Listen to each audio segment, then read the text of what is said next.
Hey everyone, welcome back to another video. Today we're going to be taking a look at the Akasch invasion patch notes, and we'll do our usual patch read along and we'll see what's in there.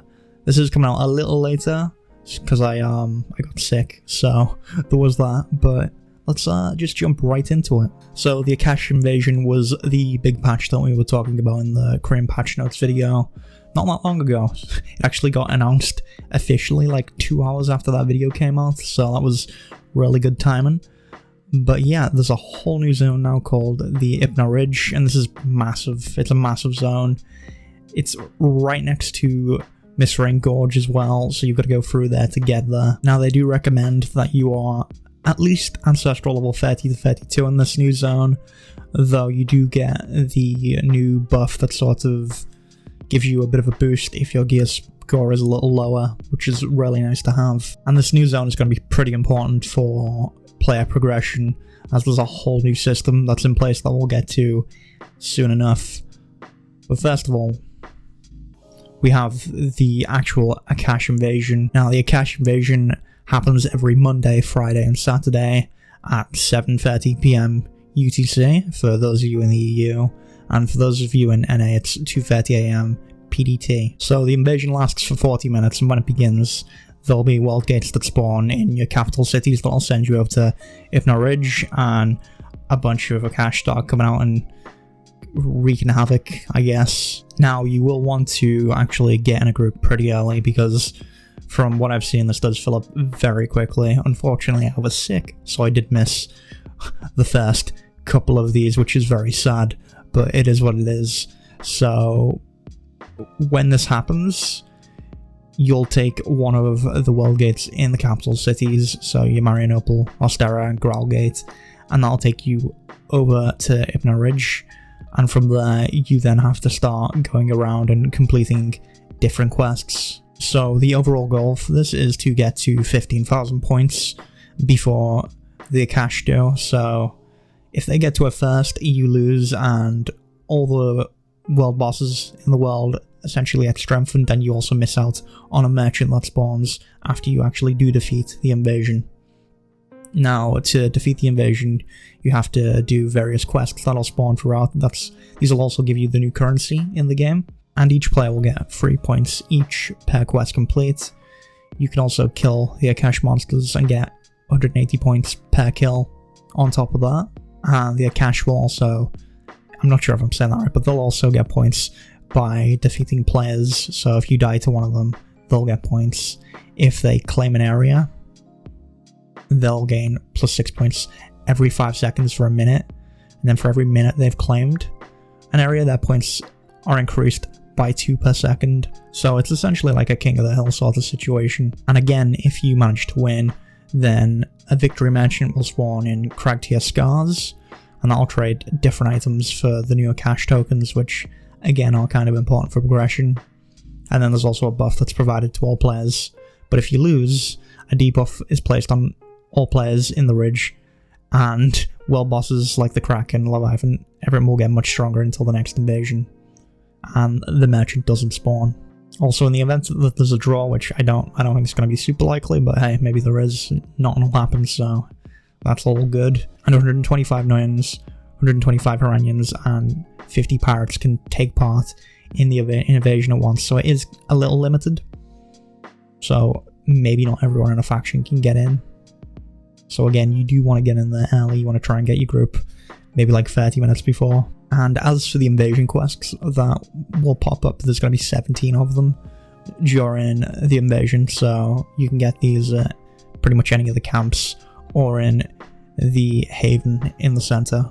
Now, as for what the merchants have to offer, they have unidentified Haram Guardian gear, they have Haram infusions, they've got Haram Awakening Scrolls, Solar Tempers, Lunar Charms, some Honor Forged medals, and then we have the new items. We have Gedlon's Strength, Herstan's Resilience, Yordan's Wisdom, and Ewan's Rune Rank 1. These are very important and are going to be part of the new progression in the game. So Strength will be for your weapons, Resilience is for your armor, and Wisdom is for your accessories essentially, and then you can kind of think of the runes as your awakening scrolls, I guess. I don't know. They're what help you rank up once you've actually got your XP up. So they're rather expensive. So yeah, these are very important and are going to be what you probably want to focus on over everything else that's here right now. There is also an Adventurer's Winged Elixir for labor, but again, I'd probably be focusing on the new progression items first. And then we have the Invasion Victory Merchant, so if you win the Invasion, the Merchant spawns a Crag tier Scars, and it can have 3 of the items that are listed here, so you could have Sacred Heron Infusions, Brilliant World Boss Infusions, Resplendent Solar or Lunar Tempers, you can have Gedlon Strength, you can, all the new items, Ewan's Rune Rack 2, which again is pretty important, and then there's a bunch more brilliant Haram Guardian gear, which is pretty nice. Now the thing with both of these merchants is you can only buy an item off them once a day, so if you buy something off them, you can't buy any more, you can only buy one at a time, which is gonna limit how quickly you can progress if you miss a day or two. So again, these are quite important. Now we also have 37 new story quests, which you can get a mount and a free costume at the end of, which is very nice. And I do have a video series that I'm putting together for this, so this will probably be out tomorrow or the day after. But yeah, there's some fun new story quests for you to go ahead and do, which is cool.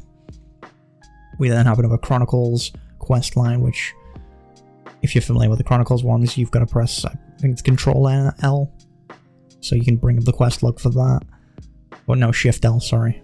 So you got to press Shift L and you can bring up the Chronicles menu, and then you can do this Chronicles quest line, which is 41 new quests, which is cool. You do just get a title for the end of this one, but you know, if you want some free titles, there you go. And then we have the other big addition to this patch, the Gunslinger, which is a paid DLC. We've spoken about this in the past. I've also done a video showing off all the Gunslinger's abilities, so if you guys want to check that out and see how they operate, you can do. They do feel like a lot of fun to play, so we'll see how viable they are in the meta, or if they become meta. And here it just mentions all the different types of rifles that are being added, so there's dungeon rifles, world boss rifles, the honor rifle, and then you've got your Haram rifle and stuff. So not super interesting there, just a bunch more rifles to go with the Gunslinger class. They've also added some new Sunglow Lunar Gems for the Gunslinger, so they'll get plus 2%, plus 3%, plus 4 for collateral damage, which is their basic ability. You can also get a free Lunar Gem Carver for collateral damage over on the marketplace right now, so if you want to switch a gem out, you can do. And now we finally have the Ipnish Artifact system, which is the new form of progression in the game, which we previously spoke about. So you have the 3 different materials that you have here: the Gedlon Strength, Herstan's Resilience, and Yordan's Wisdom. Now the Gedlon Strength is for your right hand, left hand, and ranged, so all your weapons pretty much. Resilience is for your head, chest, waist, arms, legs, all your armor, and then Wisdom is for your accessories and also your instruments. So the instrument doesn't actually come under Strength. And all of these materials here are all bought for like 70 tokens each, and you can only buy 1 a day. So yeah, you might want to actually save these, because what you can do is you can use a Demigod Essence to increase the Synthesis XP gained and decrease the gold consumed.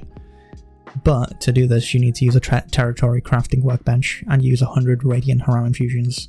So for those of you that have a lot of infusions, which I know I do, that I'm never going to use, you can put that towards making Demigod Essences, and that will make progressing a little cheaper overall, but I believe the max, I think the max you're going to be spending to max out all your gear is like 30k gold, which isn't that bad actually. I should also mention, it's not like your gear is being boosted, it's more so you have different set bonuses for progressing your equipment slots, so it doesn't actually affect your gear, it's more so the slot itself, so you're basically enhancing your own body in a way. We then have the different rune ranks, which again, these two can both be bought, so rune rank 1 can be bought from the standard merchant, and then rune rank 2 can be bought from the victory merchant, or it can be crafted up from rank 1, but you also need to use serpent scales, which drop from the various mobs throughout the new zone. And then for the third one, to actually take your slot level up from 7 to 9, you actually have to craft up from room rank 2. There's no way to actually purchase these yet, so you'll want to actually collect those serpent scales and start to rank those up. Now, individually, each slot also has artifact effects, so if you get the one you don't want, you can also use a serendipity stone on this. And then on top of that, you also have the set effects, which is for reaching a certain star level. So all of your weapons will add up to your star level, and that'll unlock your different sets, and there's 3 ranks of the sets. So rank 1 is 12 stars in your weapon levels, 28 levels in your armor, and 12 in your accessory. Rank 2 is 21 levels in your weapons, 49 in your armor, and 18 in your accessory. And then rank 3, the final rank, is 30 in weapons, 70 in armor, and 24 in your accessory artifact level. We've also had the Ancestral level increase, so now it's went up to 70, so I don't think anyone on Unchained is even close to 55, never mind 70, but there you go, we're going to be leveling for a long time. There's then also been some equipment rebalancing. I honestly don't remember what the original ones on this is, so this doesn't mean a lot to me. What does mean a lot to me though is that they've improved the synthesis effects of two-handed weapons. They've slightly improved the effects of Brilliant and Aeronor equipment, and added a changeable synthesis effect to certain Aeronor equipment, and increased all attack and healing power of two-handed weapons, so two-handed weapons have finally got a bit of a buff, which is nice. And now we've also got some ship and component improvements. We've got the Telcraft maximum amount of players has been increased to 30 from 20. The cooldown of the phase shift has been decreased from 30 to 20 seconds, which that's where it basically shifts into like the armored mode, where it turtles up. And then the roof damage now deals 5% damage per second as opposed to 1,000 fixed damage. And then we just have a bunch of changes to different ship components, like the Esnan Zephyr Square Foresail. They've adjusted the effects of threat detection front, so receiving siege damage increases the ship's move speed and decreases received siege damage according to the grade of the sail. Then we also have the Esnan Zephyr Square Mainsail, which is threat detection rear, and that's the same effect as the foresail.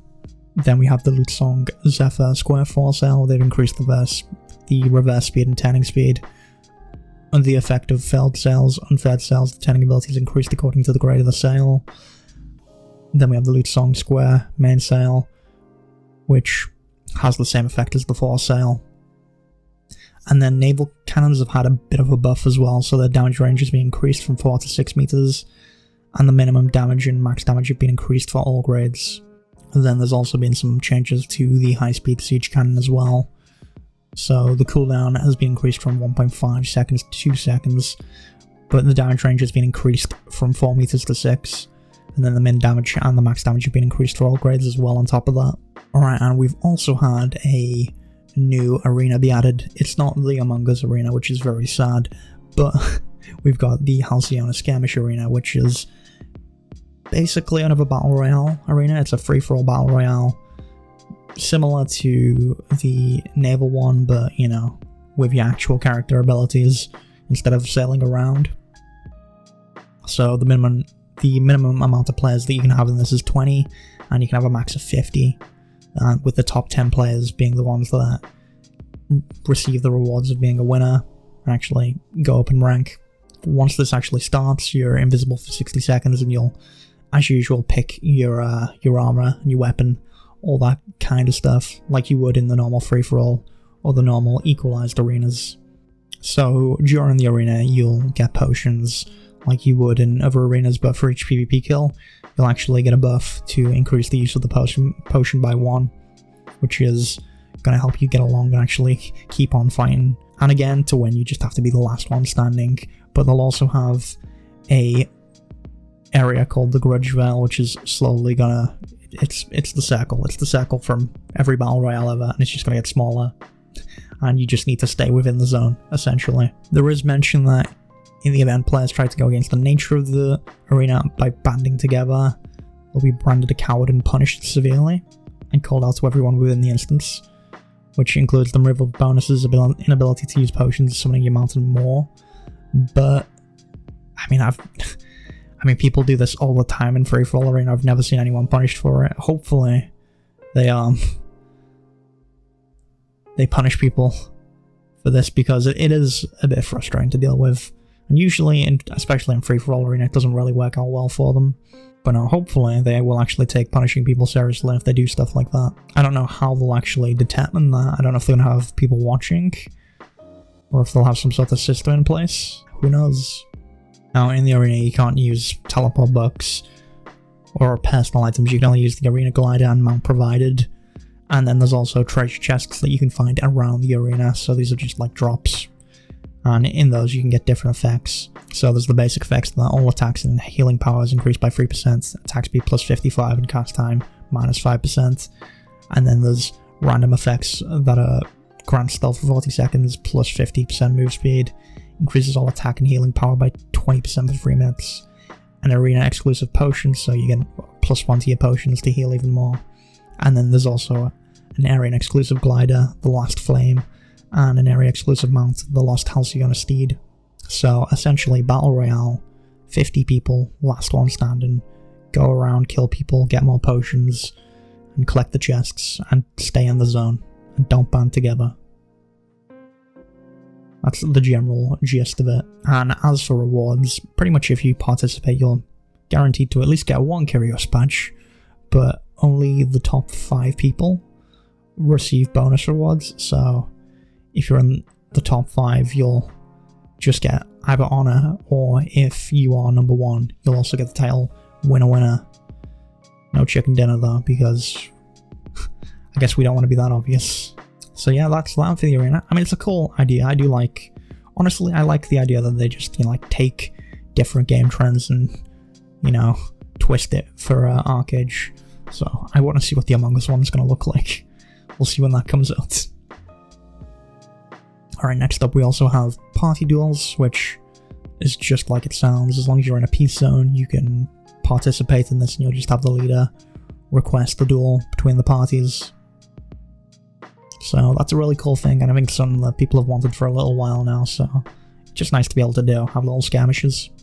Alright, and next up we have the hero respawn points, and this is a new system where heroes can actually activate Nui Priestesses for 15 minutes and provide a new respawn spot in a zone. It has to be like a hostile zone, it can't be like a peace or a festival zone. I don't know why you'd want to do that anyway, but not only will this hero respawn spot make sure that you spawn a little closer to the action, it will remove the rebirth trauma buff and give you a better Nui's Consolation buff. So it's pretty big. It's quite strong when it comes to contesting, which is probably why it's only for 15 minutes. And you can only get so many weekly attempts as a hero, so here we have the list. As an Aeronaut hero, you only get 7 weekly attempts, and Ionad you get 4, and as a Delphinad you get 3 weekly attempts. But if you are the weaker faction, then all of that is doubled for each of the tiers of hero, which is pretty cool. And then here it shows us the different zones with the hero respawn spots that are available.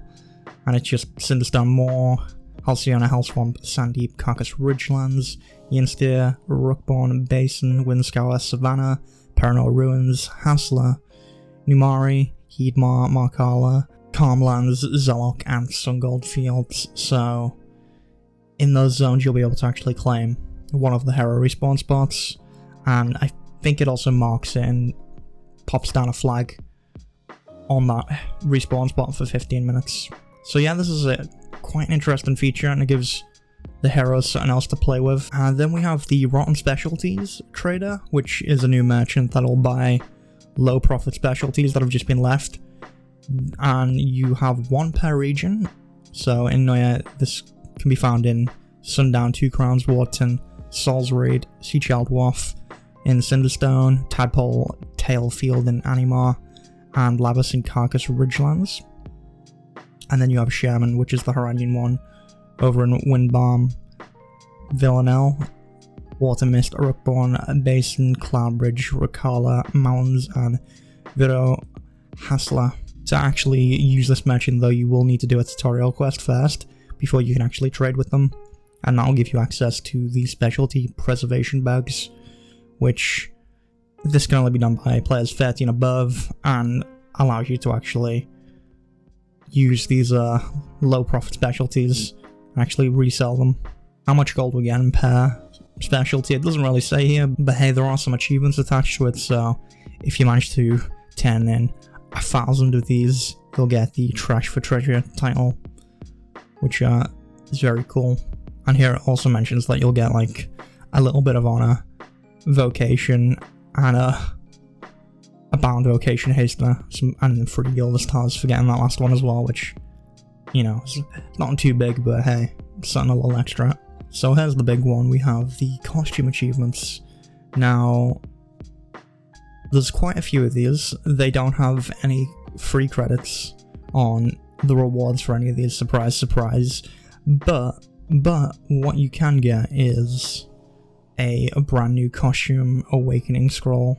And this costume awakening scroll is pretty big, because this allows you to have a costume skill that will restore 10% of your max health and mana over 10 seconds, immediately restore 100 labor, and it's on a 60-minute cooldown. It can't be used during combat though, so it's not like a free potion, but that's still big. That's 100 labor every hour just by using this ability. But yeah, this scroll's obtained by getting all of the costume achievements. Now, I do have to say, I have some of these costumes. Like, I have the kitty and the puppy onesie. I put these on. It didn't add towards the collection though, so I don't know if this is bugged at the moment. But some of this isn't working. The interesting thing is, the costumes are all going to be available via diligence. So this is something they've done on the marketplace. They've thrown them up as diligence, and they seem to be doing a sale on the first costume in there, and it's going to change throughout the weeks. So right now is currently the Siege Captain's Mail. It's not a very good costume, but it's only 65 diligence, and it goes into your warrior wardrobe. So that's one to go ahead and pick up. So I would recommend actually making sure that you keep an eye on those and pick up the ones during the sale. Or I suppose you could just buy them all for credits, but I'm not spending money on the game, okay? I'll just throw my diligence at it. Now, there is another way to actually get this costume awakening scroll, and that's to buy 200 ton costume awakening scrolls from a general merchant, and I think they go for like 1 gold each. And then you can also get a scroll restoration potion, which is on the diligence store for 200 diligence. Although it does say that you need the end achievement to actually use the scroll, so you can't just go ahead and buy the 200 ton costume scrolls and use a restoration potion to skip the process. So yeah, you do need to actually collect all of these costumes, which there's quite a lot to get. And again, currently, some of them don't seem to be working for me, like the kitty onesie and the puppy onesie just didn't work when I put them on. I don't know whether it's a case of that you have to turn it into an image item and put it in the actual costume slot and not the equipment costume slot. I'm not quite sure. It doesn't make a whole lot of sense to do that for the kitty or the puppy onesie, but who knows, that could be the case. Alright, next up we have the Change Elixir, and this is something that's sold for credits, and you are able to switch between any race on your own faction temporarily for either 15 or 30 days, from what I've seen on the marketplace.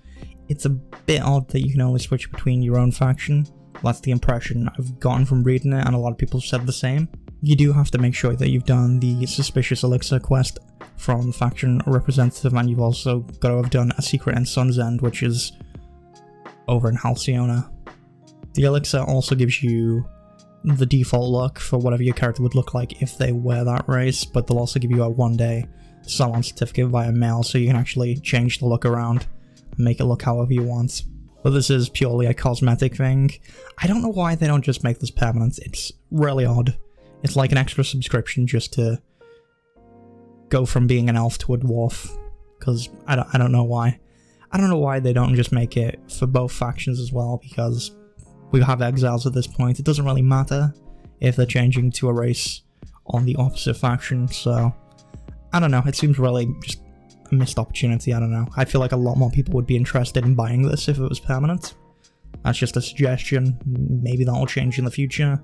It would just make a lot more sense. So then we have a few skill adjustments. So Defiance now has the effect to cancel Taunt and Shaken debuffs, which is nice. The Swiftblade's target skill damage is being reduced to 50% from 60%, so the maxes went down from 120% to 100%. Swiftblade's Fleeting Footsteps added the Swiftblade's skill mana cost minus 60% effect. Swiftblade's Sinister Strike skill no longer can trigger the combo for 4 seconds after the Impale duration is increased. So there's a lot of Swiftblade changes here. And then we have Occultism's Crippling Mire Gale. Duration reduced to 6 seconds from 8, and the range was reduced from 15 to 25. And it's added the maximum range plus 10 meter effect if the caster is using Steady Shooting or Deadeye. So this has had a bit of a nerf. And then Sorcery's Arc Lightning has had its skill damage reduced by 7%, which Arc Lightning is just... it does hurt, so makes sense that they've done that. Witchcraft's Purge duration is decreased to 5 seconds, and Archery's Deadeye has had the pull immunity removed as well. So, quite a few nerfs there. Alright, and then we get to the miscellaneous changes. So, the lever effect has been changed to account for guns as well. And Obsidian Steed's been added to the arena shop. There's some new house and fence designs over on Mirage Isle. And Joel of the Faithful has been rebalanced and nerfed a little bit to make it a little bit easier. And then we've had the updates to the labor system, which I actually like. So now you'll actually have offline labor and online labor. So when you're offline, you have a cap of 5,000 labor, and when you're online, you have a cap of 5,000.